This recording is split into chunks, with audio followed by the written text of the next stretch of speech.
Mesyuarat hari ini mendengar pembentangan daripada DBKL, daripada Kementerian Wilayah mengenai cadangan permohonan pembukaan semula pasar-pasar terbuka, pasar pagi, pasar malam serta bazaria di seluruh wilayah Persekutuan. Mesyuarat telah pun bersetuju dengan SOP yang ketat yang telah pun dibentangkan, dan mesyuarat telah bersetuju untuk membenarkan pasar terbuka, pasar pagi, pasar malam serta bazaria di seluruh wilayah untuk beroperasi mulai 15 Jun 2020. Waktu operasi yang kita benarkan adalah bagi pasar pagi dan pasar terbuka adalah 6 pagi hingga 11 pagi, pasar malam 4 petang hingga 10 malam, dan bazaria 5 petang hingga 11 malam. Antara SOP yang telah pun kita sama-sama persetujui adalah jarak sosial di antara gerai ke gerai telah pun ditetapkan di antara 1.5 meter hingga 2 meter, dan di lokasi terbuka dan berpagar bagi mengawal laluan keluar masuk.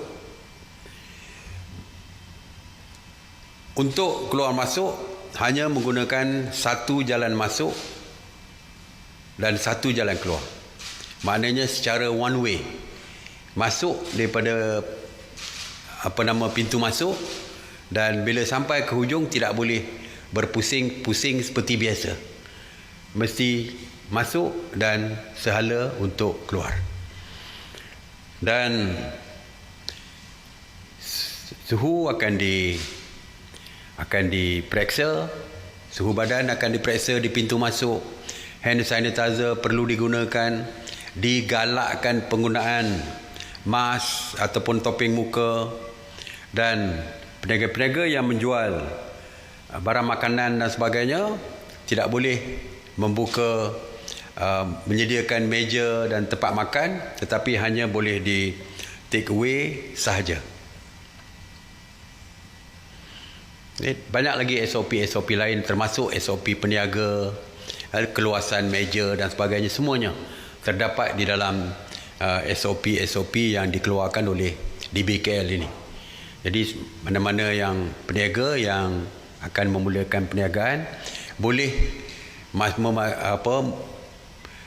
melihatnya melalui website DBKL dan juga MKN. Dan jika ada yang tidak patuh, kita telah memberi kuasa kepada DBKL untuk menutup perniagaan tersebut. Jadi kita lakukan secara yang tegas, kerana kita tahu ramai yang agak bimbang dengan pembukaan pasar malam ini. Dan walaupun ianya merupakan SOP yang dikeluarkan oleh DBKL ataupun Kementerian Wilayah Persekutuan, tetapi SOP ini adalah juga untuk kegunaan pasar malam, pasar pagi dan lain-lain di seluruh negara. Bermakna mulai daripada 15 Jun yang saya sebutkan tadi, bukan setakat kebenaran ini bukan setakat untuk pembukaan pasar malam, pasar pagi dan sebagainya di seluruh wilayah, tetapi kita membenarkan pembukaan pasar-pasar malam, pagi dan sebagainya di seluruh negara dengan SOP yang sama dengan apa yang dikeluarkan oleh DBKL tadi, dan mungkin juga penyesuaian tertentu berdasarkan PBT. Seterusnya, dan satu lagi ialah peniaga dan pengunjung diwajibkan untuk menggunakan aplikasi MySejahtera. Jadi saya cadangkan sebelum pembukaan ini, peniaga terutamanya dan pengunjung pasar malam supaya menaik turun, download, memuat turun, bukan menaik turun, memuat turun apps ataupun aplikasi My Sejahtera.